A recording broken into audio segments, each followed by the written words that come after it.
На этой неделе Rail Baltica оказалась в центре внимания общественности, в частности, потому что расходы на реализацию проекта Rail Baltica в странах Балтии возросли примерно в 4 раза, и об этом рассказало руководство проекта и представители независимой консалтинговой фирмы. Об этом мы уже сегодня также вам напомнили.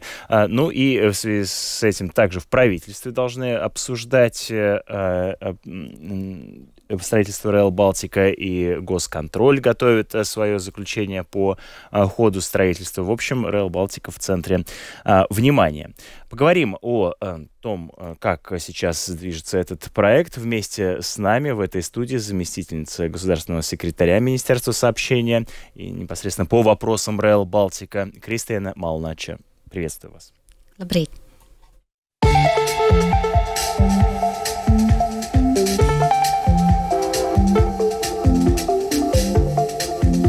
От первого лица.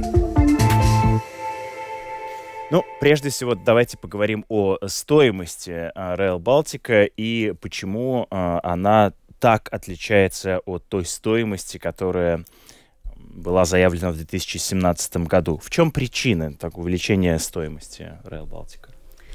Jāsāk būtu vispirms ar to, ka šīs aplēses 2017. gadā tika veiktas ļoti agrīnā projekta attīstības stadijā.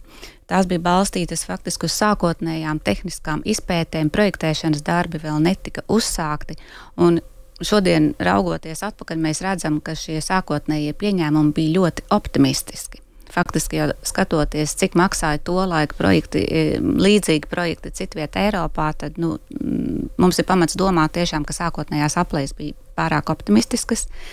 Pa vidu, kas ir noticis, jāņem vērā, protams, makroekonomiskā attīstība Baltijā, un mēs redzam, ka inflācijas ietekmes rezultātā faktiski varētu būt sagaidāms 40% izmaksu pieaugums pret sākotnēji lēsto.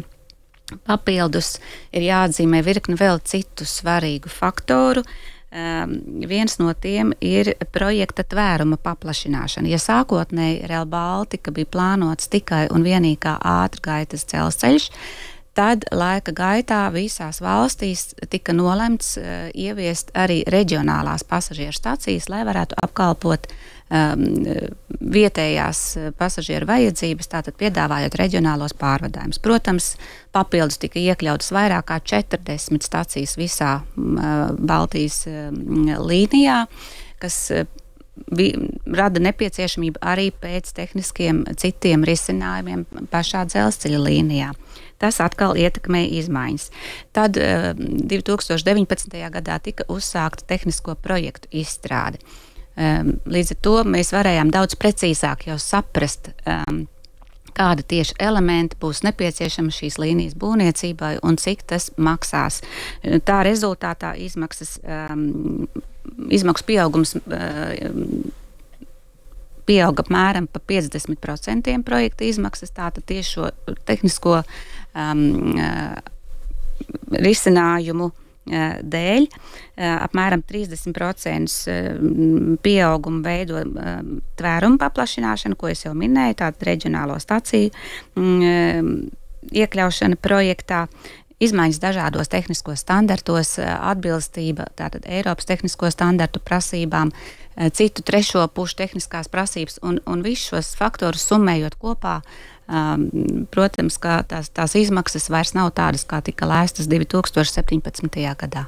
Итак, я скажу, да, то есть первый фактор, который повлиял на увеличение стоимости, это то, что сам по себе проектирование еще не началось в 2017 году, и на ранней стадии тогда определяли стоимость Rail Baltica, и тогда слишком оптимистически посмотрели на возможность ее реализации. При этом макроэкономические показатели инфляции в Балтии привели к тому, что увеличение стоимости привело к 40% этого проекта. Ну и тут еще один важный фактор – это, собственно, увеличились сами по себе объемы проектирования. Вместо нескольких всего станций такого центрального значения появилось идея в том, чтобы развивать и региональное сообщение, и вот на всей протяженности должно появиться 40 станций на Балтийском пути. При этом в 2019 году, когда началась разработка технического проекта, то тогда прогнозировалось, что увеличение стоимости проекта составит в 2 раза, на 50% больше. Ну, то есть получается, что в 2017 году все-таки решение о строительстве было произведено на основе неверной оценки. Nu, šobrīd mēs tā varētu apgalvot, jā. Не должны ли мы в данном случае тогда изменить свой подход к тому, как мы принимаем решения о такого рода проектах? Jā, šī varētu būt viena no tām atziņām turpmākajiem projektiem, bet atkal šeit ir jāņem vērā, ka šāda mēroga projekts, tas ir pirmais līdz šim vienīgais visās 3 Baltijas valstīs. Līdz ar to ir daudz, ko mēs varam no tā mācīties un uzlabot pārvaldības plānošanas procesus turpmāk. Да, то есть, получается, да, в 2017 году мы можем признать, что действительно оценка была произведена неверно, и это такой первый значительный проект, на примере которого мы можем учиться. А где именно были допущены ошибки? То есть, в чем они были допущены? Es negribētu teikt, ka tās bija kļūdas. Aplēses aprēķini tajā laikā bija pēc labākās izpratnes par projektu, bet, kā jau es minēju, lielāko daļu tomēr šīs tehniskās izpētes veica vietējie uzņēmumi, vietējie eksperti, kuriem pieredze par šādu mērogu, pie tam ātrgaitas dzelzceļu vienkārši nebija. Un tad, kad tika jau noslēgta būvprojektēšanas līguma, tad gan tika piesaistīti starptautiskie eksperti ar pieredzi ātrgaitas dzelzceļa projektēšanā, un tad jau mums parādījās daudz precīzāka, skaidrāka информации par сagaidāmo. Да, то есть тут важно уточнить, что все-таки это не ошибки, а техническая оценка этого проекта в тот момент делалась местными экспертами, которые по объективным причинам не имели опыта в строительстве такой скоростной железной дороги. Когда были привлечены впоследствии международные эксперты, то и оценка, и ее точность тоже изменилась. При этом, насколько я понимаю, вот я читаю то, что сообщают сами в РБ Rail, то исследования показывают, что стоимость 1 километра Rail Балтика оценена в 26 миллионов евро. При этом утверждается, что балтийский проект на фоне аналогичных европейских не выглядит очень дорогим. Расскажите, пожалуйста, это так или нет? Насколько можно оценить, насколько он на фоне других европейских проектов выглядит соответственно своей цене? Es piekrītu RB Rail sniegtajam izvērtējumam, kas tika veikta kopā ar starptautiskiem konsultantiem. Patiesi notika tāda salīdzināšana ar līdzīga rakstura, ar līdzīga veida projektiem citviet Eiropā. Un jā, tika secināts, ka šī brīža Rail Baltica projekta izmaksas aplēses ir atbilstošas tam, cik ir izmaksājuši šāda veida projekti citās Eiropas valstīs. Tā kā es domāju, ka mums nav pamata šobrīd apšaubīt šos aprēķinus. Jāatzīmē, ka šīs vidējās izmaksas, kas ir noteiktas tātad Rail Baltica projektam 26 miljoni eiro uz kilometru, tās ir vidējās. Bet jāņem vērā tas, ka mums, piemēram, Latvijā ļoti atšķirās sarežģītības pakāpe dažādos posmos. Mums ir trase, kas iet pa lauku teritorijām, ja, pāri pļavām vai meža teritorijām, un ir atkal trases posmi, kas iet caur Rīgu, kas ir ļoti sarežģīti, tehniski sarežģīti, izbūvējami posmi. Mums ir 2 lielās pasažieru stacijas Rīgā, tātad Rīgas centrālā stacija un Rīgas lidosta. Arī sarežģīta tehniska risinājuma, līdz ar to vidējās izmaksas tādas tās varētu būt, jā. Итак, да, наши гости согласны с тем, как рассчитывается со стоимостью, вот этой средней стоимостью километра 26 миллионов за километр, потому что тут важно понимать, что сложность на разных участках очень отличается. Где-то железная дорога будет пролегать по полю, а где-то, соответственно, нужны очень сложные технические решения, как, например, строительство станции и вообще самого по себе участка технического на территории Риги. При этом я правильно понимаю, что все-таки сейчас есть установка на то, чтобы до 2030 года соединить между собой Таллин и границу Польши, так? Jā, tas tā ir, un to mums arī nosaka Eiropas Savienības regula par Eiropas transporta tīkla attīstību. Tātad, kas paredz, ka visiem galvenajiem savienojumiem ir jābūt funkcionējošiem līdz 2030. gadam. Un jau šobrīd Rail Baltica līnija ir iekļauta Eiropas transporta tīkla pamat sastāvā. Tādēļ mēs plānojam savus darbus tā, lai līdz 2030. gadam nodrošinātu savienojumu visām 3 Baltijas valstīm ar Poliju. Tātad mums jātiek līdz Polijas robežai. Šobrīd mēs saprotam, ka pilnā tvērumā, tā kā projekts ir saplānots, to nebūs iespējams izdarīt. Tādēļ mēs dalām projektu kārtās un ar pirmās kārtas darbiem mēs plānojam šo savienojumu nodrošināt. Итак, регула Европейского Союза требует, чтобы к 2030 году это было сделано, и в сеть европейских железнодорожных линий, инфраструктурных линий, этот проект уже включен. Однако в полном объеме он не будет реализован, поэтому, соответственно, будет вот одна колея вместо 2, да, реализована. Это та идея, которая сейчас непосредственно обсуждается. Напоминаю, что вместе с нами в этой студии заместительница государственного секретаря Министерства сообщения по вопросам Rail Baltica Кристина Малнича. Мы говорим о Rail Baltica и о ходе строительства этого проекта. Вместе с тем, вот как скоро эти издержки на строительство смогут оправдаться и приносить прибыль? Мы можем это точно сказать?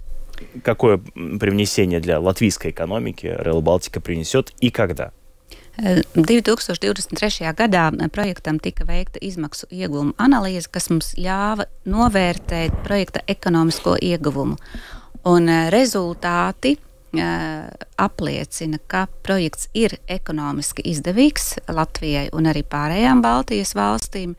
Tātad sagaidāmie ekonomiskie ieguvumi nenoliedzami būs lielāki nekā šobrīd nepieciešamās projekta investīcija izmaksas. Projekts ir ļoti nozīmīgs mūsu tautsaimniecības attīstībai. Mēs redzam, ka arī citviet Eiropā, pasaulē infrastruktūras uzlabojumi noteikti veicina ekonomisko aktivitāti, veicina ekonomisko attīstību, sakārtojas tātad teritorijas ap dzelzceļa stacijām.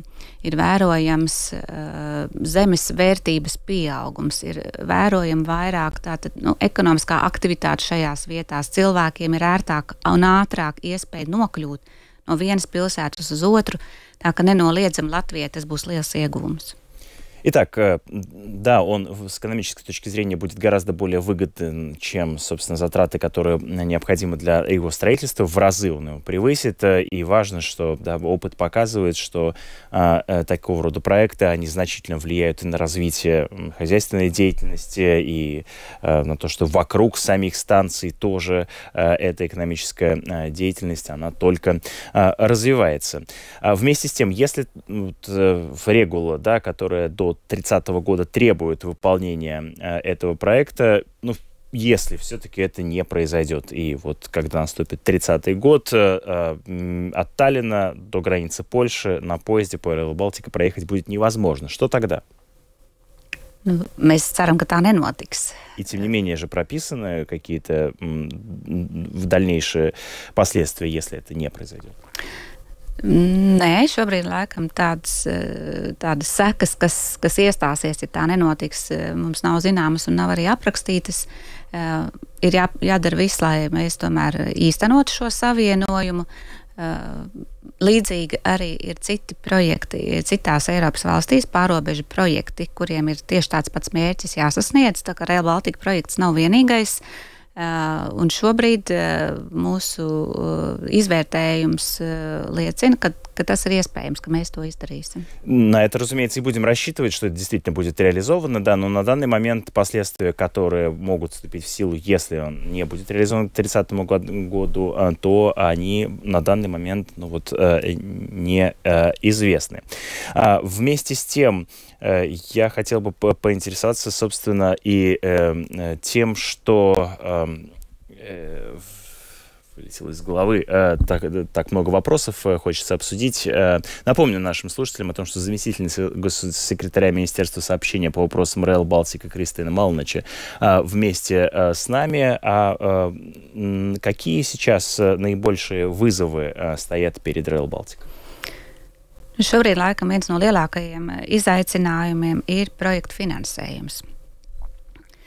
Un atkal šeit ir jāmin, ka Rail Baltica projekts ir savā ziņā unikāls arī no finansēšanas modeļa viedokļa, jo projektam nav piešķirts nepieciešamais tātad apmērs, nav arī garantēts finansējums ne no Eiropas komisijas, ne no nacionālajām valdībām.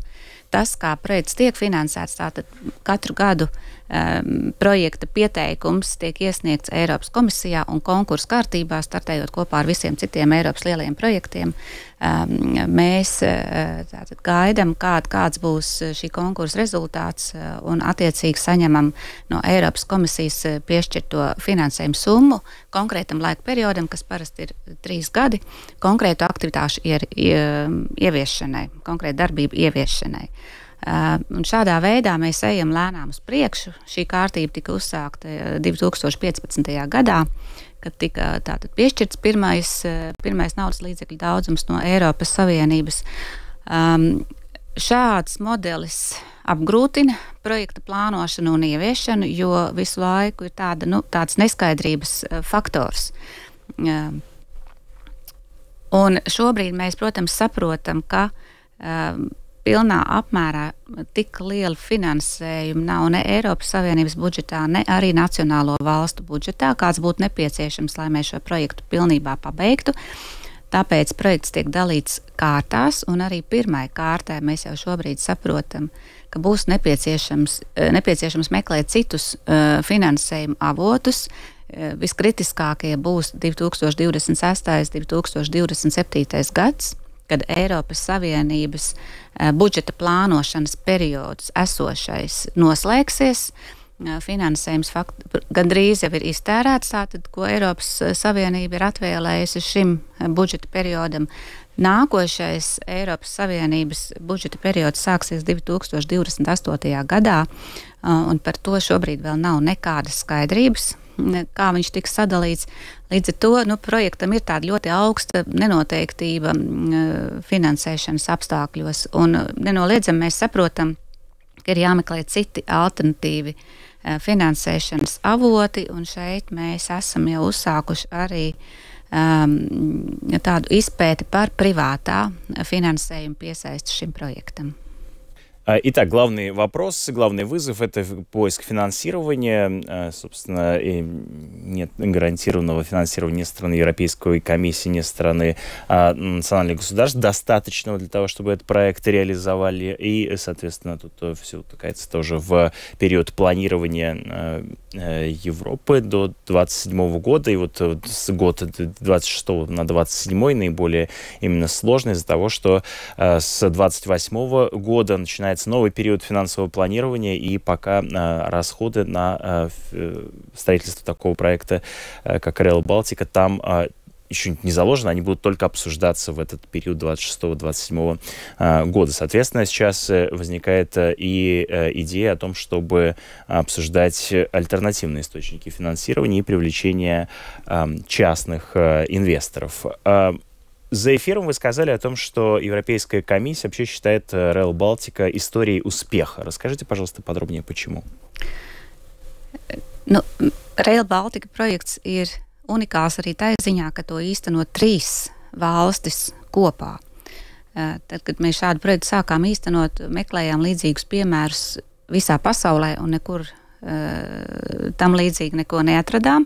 Ir zināmi 2 valstu īstenoti kopīgi projekti, bet 3 valstis, tas viens pats par sevi jau ir apbrīnas vērts, jo parasti, ja ir iesaistīta vairāk nekā viena valsts, tad lēmumu pieņemšanas process ir sarežģītāks, viņš ir grūtāks un parasti aizņem vairāk laika, līdz ar to tādos kopīgu valstu projektos parasti tā ieviešana neiet tik raiti uz priekšu, kā tad, ja tas būtu tikai vienas valsts pārziņā. Eiropas komisija patiesi ļoti atbalsta Rail Baltica projektu. Ir ļoti pozitīvi, ka Baltijas valstis ir spējušas vienoties jau sākotnēji šī projekta īstenošanai kopīgam mērķim, un uz to arī virzās. Protams, laika gaitā ir virkne dažādu problēmu jautājumu, ikdienas jautājumu, kas ir jārisina. Lēmumu pieņemšana ir sarežģīta, jo ir vesels 7 faktiski puses, kas dienu strādā kopā un ir iesaistītas, tātad atbildīgās ministrijas katrā valstī, nacionālie ieviesēji un kopuzņēmums. Bet neskatoties uz to, jāsaka, ka no Eiropas tāda mēroga raugoties, projektam veicās diezgan labi. Sākotnēji tie mērķi ir bijuši varbūt ļoti ambiciozi, un mēs redzam, ka atpaliekam no sākotnējā grafika, bet, kā jau es teicu, ņemot vērā to, ka tas ir 3 valstu kopīgs projekts ar daudz risināmiem pārobežu jautājumiem, tad kopumā tiešām Rail Baltica projekts cerams būs viens no тем labajiem, sekmīgajiem piemēriem Eiropā. Итак, важно понимать, что этот проект реализует аж 3 страны, 7 заинтересованных сторон и различные министерства, и, собственно, само предприятие на каждом национальном и общем уровне. Соответственно, подобных примеров сложно найти, и это уже само по себе, конечно, вводит и сложность принятия решений, но и когда такие решения удается достичь, то, соответственно, это становится, собственно, фактором, благодаря которому можно говорить о том, что Rail Baltica является историей такого сотрудничества между 3 странами. И на уровне Европейского Союза, на уровне Европы реализация этого проекта выглядит относительно успешной. Спасибо вам большое за то, что приняли участие в нашей программе сегодня. Заместительница государственного секретаря Министерства сообщения по вопросам Rail Baltica Кристина Малнача была вместе с нами в этой студии. Желаем вам успехов и строительстве, в том числе Rail Baltica. Надеемся прокатиться в 2030 году от Таллина до Варшавы на поезде. Думская площадь. С добрым утром!